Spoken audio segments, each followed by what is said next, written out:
कथा प्रारंभ होता है, सुनो वीर हनुमान। आसन आन विराजियो, पवन पुत्र बलवान। श्यावर रामचंद्र पद जय, शरणम शंकर हरिओम जय जय सिया राम। मंगल भवन मंगल हारी, उमा सहित जय जपत पुरारी। बांके बिहारी लाल की जय, कृष्ण कन्हैया लाल की जय।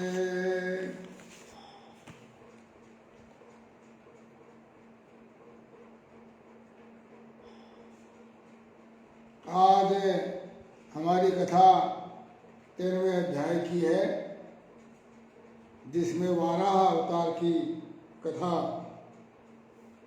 हम सुनेंगे। कल हमने भगवान की जो ब्रह्मा जी की जो सृष्टि थी, जहाँ से मैथुनी सृष्टि आरंभ हुई और मनु शत्रुपा से 5 संतानें उत्पन्न की, 2 पुत्र और 3 पुत्रियां। मोनू शर्मा जी राधे राधे। पुत्र प्रियव्रत उत्तानपाद और 3 पुत्रियां आकुति, देवहूति और प्रसूति। आकुति का विवाह ऋषि प्रजापति से, मंदली कन्या देवहूति का विवाह कर्दम ऋषि से, जिनसे आगे भगवान कपिल ने अवतार लिया, संख्य शास्त्र का अपनी माता को ज्ञान दिया और उनकी मुक्ति की।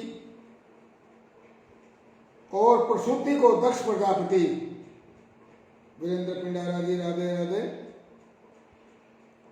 प्रसूति को दक्ष प्रजापति को दिया। इन तीनों कन्याओं की संतान से सारा संसार भर गया। बांके बिहारी लाल की जय। श्री सुखदेव जी ने कहा, राजन, मुनिवर मैत्रेय जी के मुख से यह परम पुण्यमयी कथा सुनकर फिर विदुर जी ने फिर पूछा, क्योंकि भगवान की लीला कथा में इनका अत्यंत अनुराग हो गया था। अब आगे से आगे प्रश्न कौन पूछेगा? जिसको भगवान से अनुराग हो जाएगा वही तो भगवान की कथा आगे से आगे सुनेगा। तो कहा कि हे साधु श्रोमणी, आप राज ऋषि शाम्भु मनु का पवित्र चरित्र सुनाइए, क्योंकि वो श्री विष्णु भगवान के शरणापन्न थे, इसलिए उनका चरित्र सुनने में मुझे बड़ी श्रद्धा है। बांके बिहारी लाल की जय।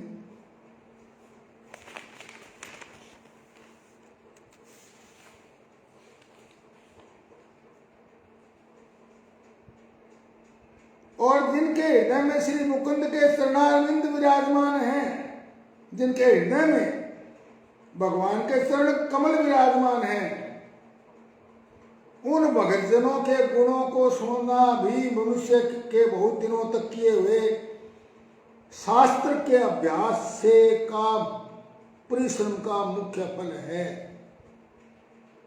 ऐसा विद्वानों का श्रेष्ठ मत है। अपनी कथा प्रारंभ करने से पहले मेरे पास कुछ लोगों ने, हमने पीछे काल गणना की और समय विभाजन, इसके बारे में भागवत कथा में पढ़ा था। कुछ लोगों को संदेह या शंकाएं या उनको जिज्ञासा भी है जानने की, उनको ज्ञान नहीं, या उनको ये बात कुछ संभव नहीं लगती थी जो कालगणना की मैंने बताई कि जी आपने बता दिया लाखों करोड़ों अरबों वर्षों का, इसका कोई हिसाब किताब, कोई कैलकुलेशन है कि आप वैसे अंदाजे के आधार पर ही बात कर रहे हो, या भागवत कथा में अंदाजे के आधार पर है, इसका कोई प्रमाण क्या है, ये कोई कैलकुलेशन है या वैसे ही है, अंदाजे से कह दिया इतने साल है, इतने साल का इतना। इनकी जोड़ घटा करने पर भी क्या वो परिणाम आता है क्या? तो मुझे भी एक बार तो अटपटा भी लगा कि भी देखो ये लोग, हमारे श्रोता लोग, मोहित आदि जी राधे राधे, अपनी इतनी बड़ी विरासत को बारे में संदेह कर रहे हैं।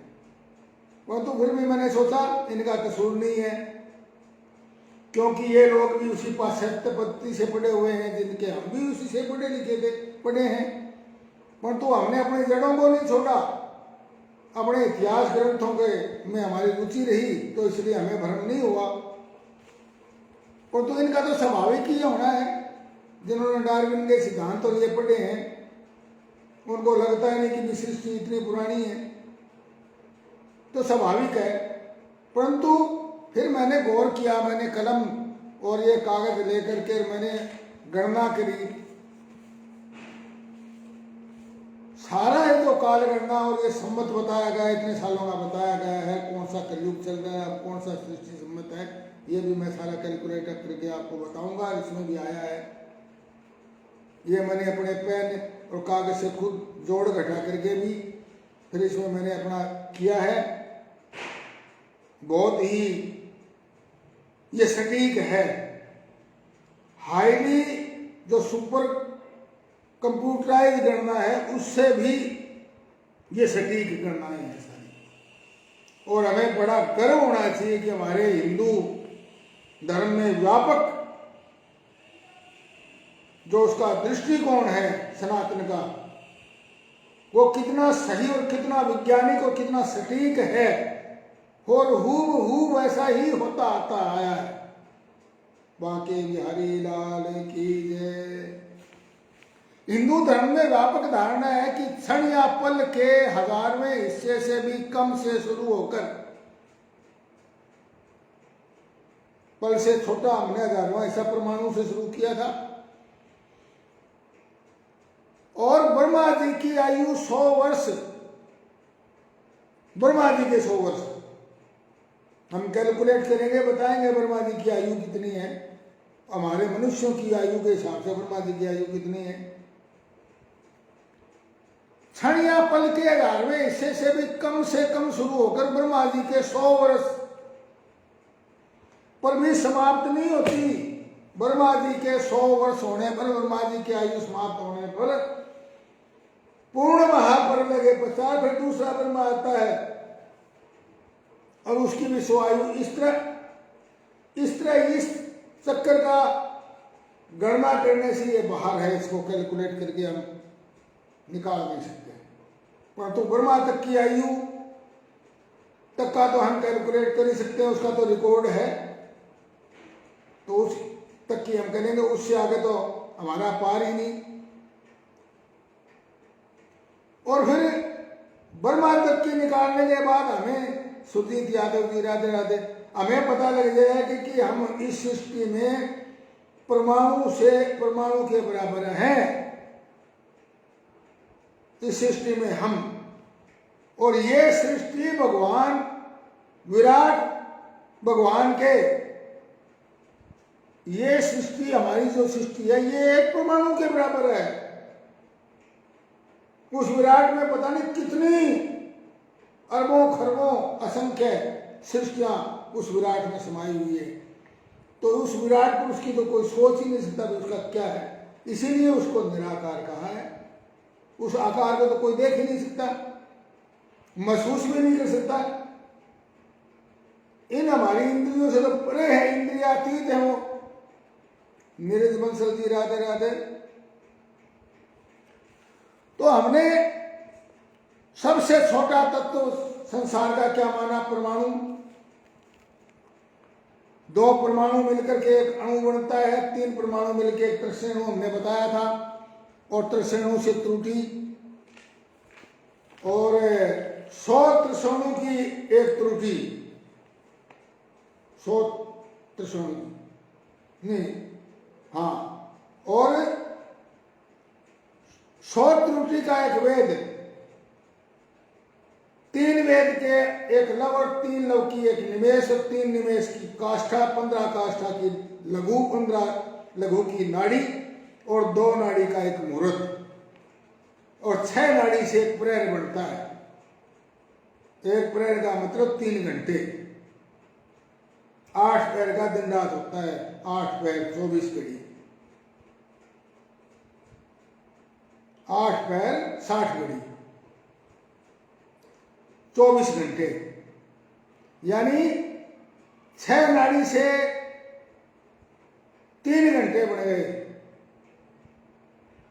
यानी 30 मिनट की नाड़ी, और 8 पहर का दिन रात, 8 पहर में कितने घंटे हो गए? 24 घंटे हो गए, और 60 घड़ी होगी, 60 घड़ी 24 घंटे का मतलब एक घड़ी में 2.5 घड़ी का 1 घंटा, 24 मिनट की 1 घड़ी। इसी तरह एक दिन बढ़ गया दिन रात, और 15 दिन का एक पखवाड़ा, पक्ष, और 2 पक्षों को मिला करके एक मास, महीना। 2 पक्ष है, कृष्ण पक्ष और शुक्ल पक्ष। एक तो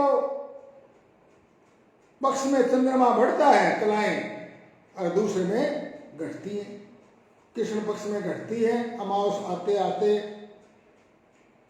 ना, पूर्णिमा आते आते तो बढ़ता है, पूर्ण चंद्रमा हो जाता है, और अमावस आते आते बिल्कुल काली रात हो जाती है। बाकी बिहारी लाल की जय। सूर्य की दृष्टि से करें तो 6 मास का एक आयन, यानी 6 मास भूमध्य रेखा से सूर्य उत्तर की तरफ रहता है, उत्तरायण, और 6 महीने दक्षिणायन। तो 2 अयन हो गए 6 मास के, उत्तरायण दक्षिणायन। वैदिक काल में 12 महीनों के नाम से ऋतुओं के आधार पर थे, 12 महीनों के नाम पर, तो बाद में इसमें संशोधन होकर के 12 महीने चैत्र, वैशाख, जेठ, साढ़, सावन, भादवा, चैत्र, ये नक्षत्रों के आधार पर हुआ। 12 नक्षत्रों के आधार पर 12 चैत्र, जिस नक्षत्र से शुरू होता था वो मास, उसी के आधार पर उस मास का नाम, जैसे चित्रा से चैत्र, विशाखा से वैशाख, ज्येष्ठा से ज्येष्ठ, उत्तरा पूर्वाषाढ़ा से आषाढ़, इत्यादि 12 मास नक्षत्रों के आधार पर चले। इसी प्रकार दिनों के नाम भी ग्रहों के आधार पर रखे गए।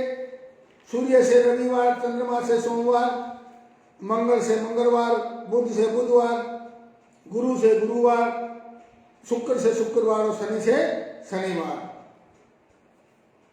परंतु मानव वर्ष और दिव्य वर्ष, इनमें बहुत बड़ा अंतर है। ये तो होगा मानव वर्ष, और इस हिसाब से मनुष्य की आयु है 100 वर्ष। मानव वर्ष 360 दिनों का होता है, जो कि देवताओं का एक दिन होता है। राजपाल नयन जी राधे राधे। 360 दिन हमारे देवताओं का एक दिन। मनुष्य के, इसका मतलब देवताओं, मनुष्यों के 360 दिन मिला करके, 360 वर्ष मिला करके, और देवताओं का एक वर्ष बना, यानी कि देवताओं का एक वर्ष हमारे 360 वर्ष मनुष्य के। मनुष्य की आयु 100 वर्ष, हमारे वाले 100 वर्ष, और देवताओं की आयु, नीतीश शर्मा जी राधे राधे, देवताओं की आयु उनके देवताओं के वर्ष के हिसाब से 1000 वर्ष। बाकी बिहारी लाल की जय। सुरजीत यादव जी प्रणाम। बल्लाल सिंह जी, राधे राधे, प्रणाम।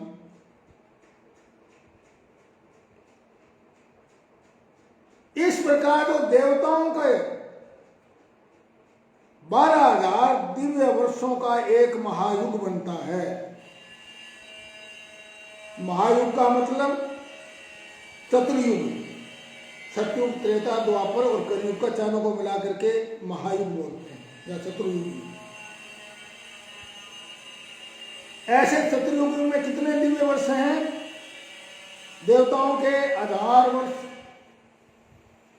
12,000 दिव्य वर्ष, यानी कि उनका पूरा 12,000 दिव्य वर्ष, उसका उनका चतुर्युगी।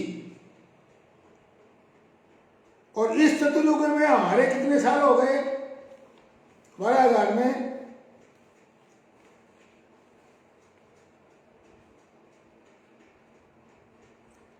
43,20,000 वर्ष हो गए हमारे।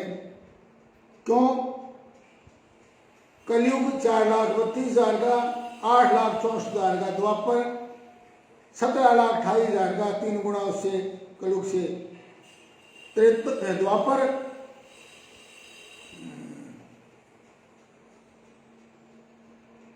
द्वापर 8,64,000 का, त्रेता 12,96,000 का, 3 गुणा, और 4 गुणा कृतयुग या सतयुग यानी 17,28,000। इन सबको जोड़ेंगे तो 43,20,000 वर्ष का एक महायुग, जो कि देवताओं के 12,000 दिव्य वर्ष हैं।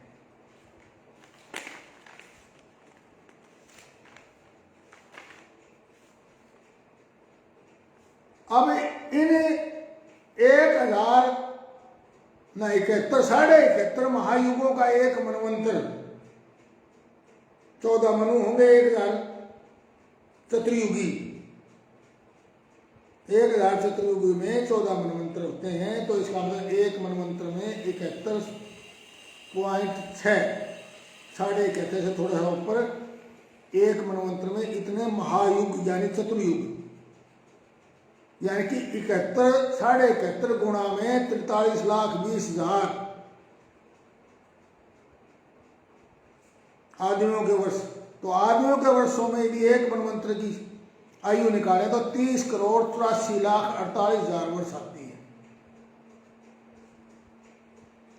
इसी तरह 14 मनवंतरों को यदि 30 करोड़ को आगे 14 से गुणा करें, 1,000 चतुर्युगी आगे ना, यानी एक वो ब्रह्मा जी का एक दिन होगा कल्प, उसकी कितनी होगी संख्या? 43,20,000 का मतलब हो गया 1,000 से गुणा करो 1,000 चतुर्युगी, तो 4,32,00,00,000 वर्ष मनुष्य के, 4,32,00,00,000 वर्ष मनुष्य के आएंगे। और इतने ही बार में रात होती है। ये ब्रह्मा जी का एक दिन हुआ, एक दिन रात, यानी कि 8,64,00,00,000 वर्ष का उनका एक दिन रात हुआ। और इसको ब्रह्मा जी की भी आयु कितनी है? 100 वर्ष है, यानी 360 गुणा में 100, 360 दिन का साल होता है, यानी 36,000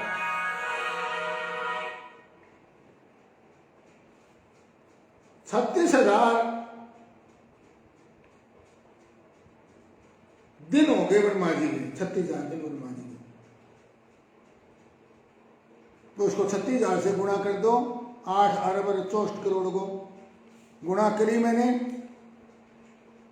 एक ब्रह्मा की आयु हुई 15 शंख 55 पदम 20 खरब वर्ष।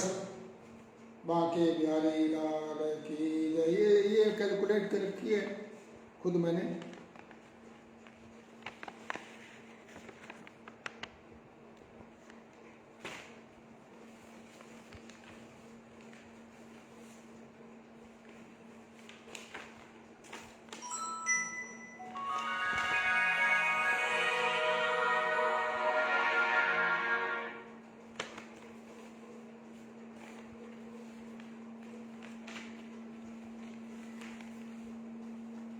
अब देखिए ब्रह्मा जी की आयु कितनी हो गई, एक ब्रह्मा जी की, और वो ब्रह्मा जी की जो एक आयु है भगवान नारायण की, योगेश पाल जी राधे राधे वो कहते हैं कि भगवान नारायण एक पलक में एक पल में भगवान नारायण का एक पल है, उसका तीसरा हिस्सा ब्रह्मा जी, एक ब्रह्मा जी की आयु। बाकी हरि राधे की जय। तो ब्रह्मा जी का, भगवान नारायण का पल देखियो कितना बड़ा होगा। तो मोटी बुद्धि के लोगों में ये चीज समझ में आ सकती है क्या कभी? ये पेन कागज देखो और दूसरे कैलकुलेट कर लो, मैंने भी कैलकुलेट किया है चीज।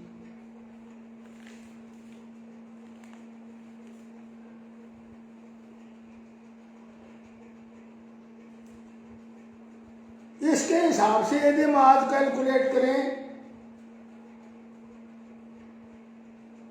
तो एक कल्प में 4 अरब 32 करोड़ वर्ष इतने ही होते हैं।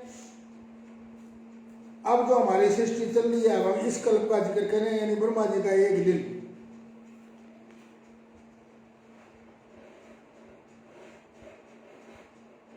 चार अरब 32 करोड़ वर्ष के पश्चात उसके पश्चात इतनी रात्रि होगी, फिर नई सृष्टि आरंभ होगी।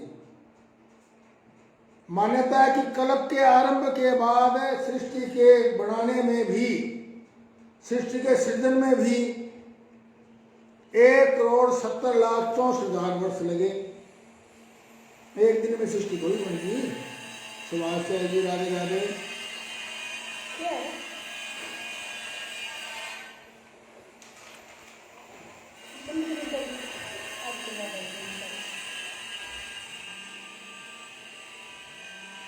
इस प्रकार सृष्टि के आरंभ से 1,95,58,85,125 वर्ष पूर्ण हो चुके हैं, बीत चुके हैं इस सृष्टि के। और ये इसका मतलब हमारा सृष्टि संमत अब क्या हुआ, 1,95,58,85,100 वर्ष 26 वर्ष पूर्ण हो गए। 125 वर्ष 126वां लग रहा है। ये सम्मत है। सम्मत हमारा पूरा साल पूरा होने के बाद सम्मत बोलते हैं। इस प्रकार मनवंतर की अवधि 30,67,20,000 वर्षों में से 7वें मनवंतर को प्रारंभ हुए। इस मनवंतर में, ये 7वां मनवंतर है अपने इस कल्प का।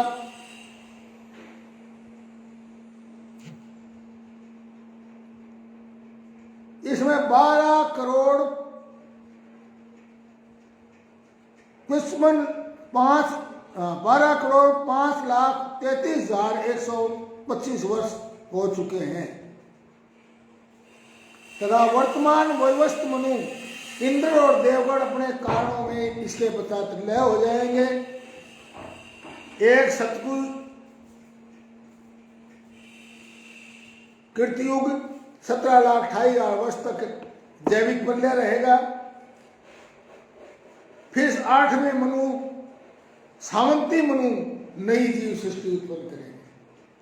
कलयुग की आयु 4,32,000 वो मैंने बता दिया था। अभी ये 28वां कलयुग श्वेतवारा कल्प का 28वां और 7वां मनु श्वेतवारा कल्प ब्रह्मा जी का, और उसका भी वैवस्वत 7वां मनु, और उस 7वें मनु का 28वां 27 सतयुग बीत चुके हैं। 28वां ये कलयुग चल रहा है। और इस 28वें कलयुग की आयु है हर एक की इतनी होती है 4,32,000 वर्ष। उसमें से इसको आरंभ हुए 5125 साल हो गए हैं। ये है युग सम्मत। सृष्टि सम्मत हमने बता दिया था आपको, 1,95,58,85,125 वर्ष। और इस कलयुग की 24वें कलयुग की आयु सचित मनोवर्ती जी राधे राधे 5,125 वर्ष बीत चुके हैं। 4,32,000 वर्ष में से 4,26,875 वर्ष बकाया है। संवत्सर आरंभ हमारा 0 से होता है, हमारे पत्ती में 1 से नहीं होता, 0 से शुरू होता है। भारतीय संवत गताब्दी यानी जितने साल बीत के उस हिसाब से बीते हुए वर्षों को दिखाते हैं। बांके बिहारी लाल की जय।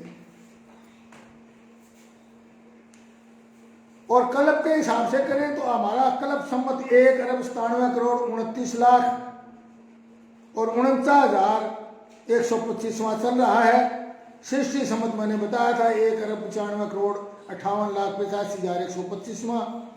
उसके बाद प्राकृत प्रलय होगी। ब्रह्मा जी की आयु के बराबर अर्थात 31 पदम 10 खरब 40 अरब वर्ष तक। इसके बाद दूसरे ब्रह्मा प्रकट होंगे। श्वेत वाला कल्प नामक दिन, क्योंकि ब्रह्मा जी का एक दिन ही कल्प माना गया है, जो उसमें 1000 चतुर्युगी होती है, 14 मनु होते हैं ब्रह्मा जी के। तो उस श्वेत वाला कल्प की कुल अवधि, एक दिन की कुल अवधि है 4 अरब 32 करोड़। 1000 चतुर्युगी की और 14 मनु की कुल आयु कितने है? 4 अरब 32 करोड़। इस और ब्रह्मा जी का एक दिन है। वर्तमान कल्प के 1,97,29,49,125 वर्ष पूर्ण हो चुके, क्योंकि द्वितीय परार्थ चल रहा है ब्रह्मा जी का, तो उसकी शुरुआत है। तथा वर्तमान प्रजापति यानी इसमें हर चतुर्युगी के बाद ब्रह्मा जी अपने में से एक प्रजापति ब्रह्मा होते हैं, उस सृष्टि को बनाते हैं। वर्तमान प्रजापति की 2 अरब 34 करोड़ 70,50,879 वर्ष शेष हैं। 875 वर्ष 75 शेष है। इसके बाद निवर्तमान प्रजापति ब्रह्मा जी हिरण्यगर्भ ब्रह्मा जी के में लीन हो जाएंगे। एक तो हिरण्यगर्भ ब्रह्मा जी हैं, एक है प्रजापति ब्रह्मा। प्रजापति ब्रह्मा तो हर चतुर्युग के बाद बनाते हैं,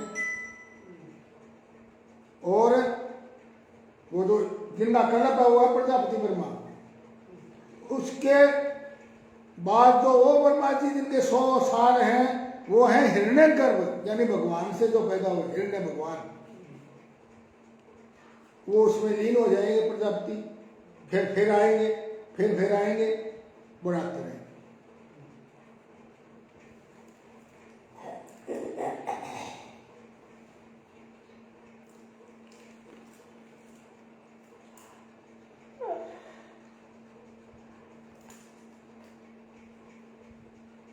एक कल्प 4 अरब 32 करोड़ वर्ष के बताए थे, इतनी रात्रि। इसके बाद नई सृष्टि आरंभ होगी।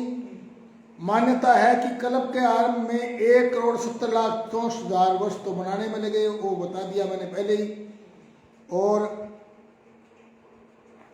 युग सम्मत, अब कलयुग सम्मत 5125 पूरे हो चुके हैं।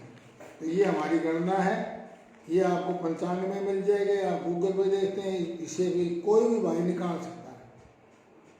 और इसको कैलकुलेट करने के बाद सोचे हमारी कितनी बड़ी विरासत है और हम किन चीजों के पीछे दौड़ रहे हैं, और इस सृष्टि में हमारी स्थिति क्या है, परमाणु जैसी। और हम बात बड़ी बड़ी करते हैं, यहां पर तो कैसे हो, प्रधानमंत्री हो चाहे अमेरिका का राष्ट्रपति हो, सब परमाणु के बराबर है सृष्टि में।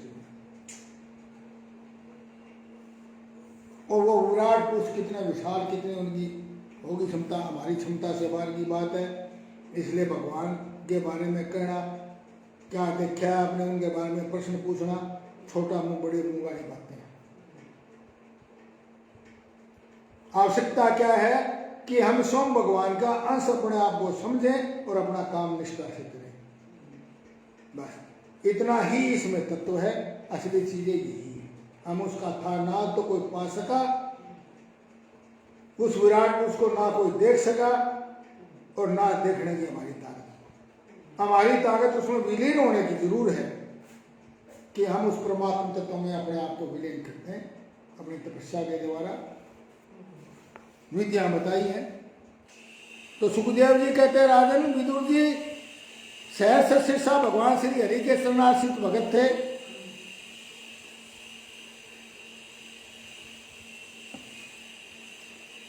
उन्होंने कथा के लिए कहा तो मैत्रेय जी बोले, अपनी भार्य शत्रुपा के साथ स्वयंभू मनु का जन्म हुआ। स्वयंभू मनु का जन्म हुआ तब ब्रह्मा जी से कहा, भगवान आप एकमात्र समस्त जीवों के जन्मदाता, जीविका प्रदान करने वाले पिता हैं, तथा हम आपकी संतान ऐसा कौन सा कर्म करें जिससे आपकी सेवा कर सके। हम आपकी संतान, आप हमें बताओ क्या कर्म करें जिससे आपकी सेवा हो, आप प्रसन्न हो। ब्रह्मा जी ने कहा था, तुम दोनों का कल्याण हो, मैं तुमसे प्रसन्न हूं, क्योंकि तुमने पहली बार तुमने मुझे कहा कि हमें आज्ञा दीजिए, बाकी मेरे किसी पुत्रों ने मेरी बात मानी नहीं। सृष्टि रचना में तुमने आत्मसमर्पण किया है। वीर पुत्रों को अपने पिता की इसी तरह पूजा करनी चाहिए। राजन तुम इस भार्या से, अपनी पत्नी से अपने ही समान गुणवती संतति उत्पन्न करके धर्मपुर पृथ्वी का पालन करो। बाकी बिहारी राम की जय। और फिर यज्ञों के द्वारा श्री हरि का आराधना करो। मनु ने कहा, पिताजी मैं आपकी आज्ञा का पालन करूंगा, आप इस जगत में मेरा रहने का स्थान बताइए, मैं कहाँ जाऊं। सारी पृथ्वी तो जल में डूबी हुई है, मैं जाऊंगा। मैत्री जी ने कहा, पृथ्वी को इस प्रकार अथाह जल में डूबी हुई देखकर ब्रह्मा जी सोचते रहे, मैं इसको कैसे निकालूंगा। और जिस समय में पृथ्वी लोक रचना में लगा था, उसमें पृथ्वी जल में डूब जाने से रसातल को चली गई है। ऐसा ब्रह्मा जी विचार कर रहे थे कि भगवान के, ब्रह्मा जी के नाक से अचानक अंगूठे के बराबर आकार का एक वराह शिशु निकला, सुवर। भगवान ब्रह्मा जी की छींक आई और उनमें से एक निकला। वो ऐसा सोच रहे थे कि इस पानी में से पृथ्वी को कैसे निकालूं। तो ब्रह्मा जी का नाक कितना बड़ा है और वो सूर कितना बड़ा है, ये छोटा सूर थोड़ी होगा। सारी सृष्टि को, पृथ्वी को जमीन में गई थी, उसको निकालने के लिए कितना बड़ा वराह वो शिशु आया। और देखते ही देखते वो शिशु आकाश में खड़ा हो गया। देखते देखते क्षण भर में हाथी के बराबर हो गया। उसको देख करके मरीचि आदि मुनि जन और सनकादि स्वयं मनु सहित ब्रह्मा जी तरह तरह के विचार करने लगे, ओहो ये विचित्र प्राणी कहाँ से आ गया और अभी भी मेरी नाक में से निकला है। पहले तो ये मेरे अंगूठे के पोरवे के बराबर दिखाई देता था, अब देखने में हाथी हो गया, पहाड़ की तरह हो गया। अब ये ब्रह्मा जी और उनके पुत्र सोच रहे थे कि यज्ञ पुरुष भगवान पर्वताकार होकर के, एक पुरुष भगवान थे, पर्वताकार होकर के और गर्जने लगे और सब दिशाएं गर्जनाओं से प्रतिध्वनित होकर ब्रह्मा और श्रेष्ठ ब्राह्मणों को खुशी से भर दिया। नारायण हरि नारायण हरि।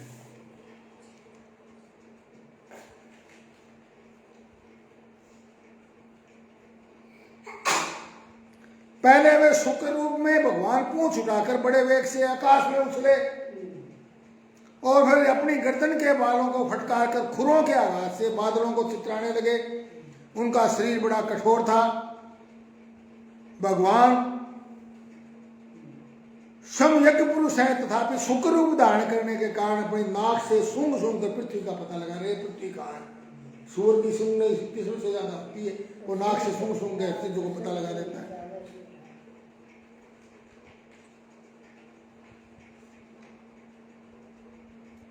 जिसमें उनका वज्र में पर्वत के समान कठोर कलेवर जल में गिरा, वो उछले, वो पानी में कूदे तो उनके वेग से मानो समुद्र का पेट फट गया और बादलों के गड़गड़ाहट के समान बड़ा भीषण शब्द हुआ और उतार तरंग रूप भुजाओं को उठाकर वह बड़े आर्त स्वर में समुद्र वाला हे यज्ञेश्वर मेरी रक्षा करो, इस प्रकार पुकार कर रहा है। तब भगवान ने यज्ञ मूर्ति अपने बाण के समान अपने पैरों से खुरों से जल को चीरते हुए रसातल में पहुंचे। वहां पर उन्होंने पृथ्वी को देखा। बांके बिहारी लाल की जय। फिर वे जल में डूबी पृथ्वी को अपने दाढ़ों पर लेकर, अपनी दाढ़ों पर उठा करके अपने नथुने पर रसातल से ऊपर ले आए। और उस समय उनकी बड़ी शोभा हो रही थी। उसी समय उनके मार्ग में विघ्न डालने के लिए महापराक्रमी हिरणाक्ष वही जल में पृथ्वी को लेकर गया था। वो आकर के आक्रमण किया गदा से। उसको भगवान ने इस तरह अपने चक्र के समान, क्रोध चक्र के समान तीक्ष्ण होकर के लीला से इस प्रकार मार डाला जैसे सिंह हाथी को मार डालता है। वहां के बिहारी लाल की नारायण नारायण हरि हरि बोलो भगवान वाराह भगवान की जय।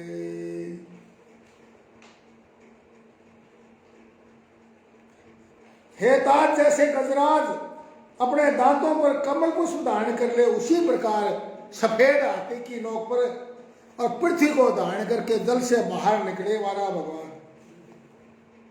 और तमाल के समान नीलवर्ण मुरा भगवान को देखकर ब्रह्मा मरीचि आदि को निश्चय हो गया कि ये भगवान ही हैं।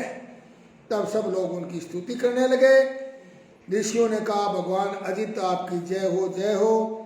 देव आपका वीर्य सोम है, आसन बैठना प्रार्थना सवनादि 3 सवन है। पृथ्वी को धारण करते हुए भगवान की दाढ़ों पर नोक पर रखी हुई पृथ्वी पर्वत आदि मंडित पृथ्वी ऐसी सुशोभित हो रही है जैसे वन में से निकल कर बाढ़ आए किसी गजराज के दांतों पर और पत्र युक्त कमलनी का फूल रखा हुआ। हे भगवान आप कल्याण, जो पुरुष आपके कर्मों का पार पाना चाहता है अवश्य उसकी बुद्धि नष्ट होगी। ये जो भगवान के कर्मों का पार पाना चाहता है, आपके कर्मों का कोई पार नहीं। आपकी लीला अपरंपार है। मैत्रेय जी कहते विदुर जी इस प्रकार स्तुति करते पर भगवान ने रसातल से लाई पृथ्वी को जल पर रखकर और वक्षेन प्रजापति भगवान श्री अंतर ध्यान हो गए। विदुर जी भगवान के लीला में चरित्र कीर्तनीय है। जो पुरुष इस मंगलमयी मंजुल कथा को भक्ति भाव से सुनता और सुनाता है, भगवान वत्सल भगवान अंतस्थल से उन्हें प्रसन्न होकर होने पर संसार में किसी को कुछ चीज बकाया नहीं रहती, दुर्लभ नहीं रहती। बाकी बिहारी लाल की जय। अरे संसार में पशुओं को छोड़कर अपने पुरुषार्थ का सार जानने वाला ऐसा कौन पुरुष होगा जो आवागमन से छुटा देने वाली भगवान की प्राचीन कथाओं में से किसी एक अमृतमय कथा का अपने इन कर्णपुटों से यानी कानों से एक बार पान कर लेगा और फिर उनकी ओर से मन डालेगा। ऐसा कौन आदमी कोई भी नहीं है। बाकी बिहारी लाल की जय। जो लोग तुच्छ कामनाओं की करने की जरूरत ही क्या है, जो लोग उनका अनन्य भाव से भजन करते हैं उन्हें तो वो अंतर्यामी परमात्मा स्वयं अपना ही पद दे देते हैं, परम पद देते हैं।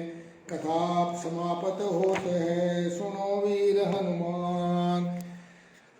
कथा हमारी वैकुंठ में आप करो विश्राम।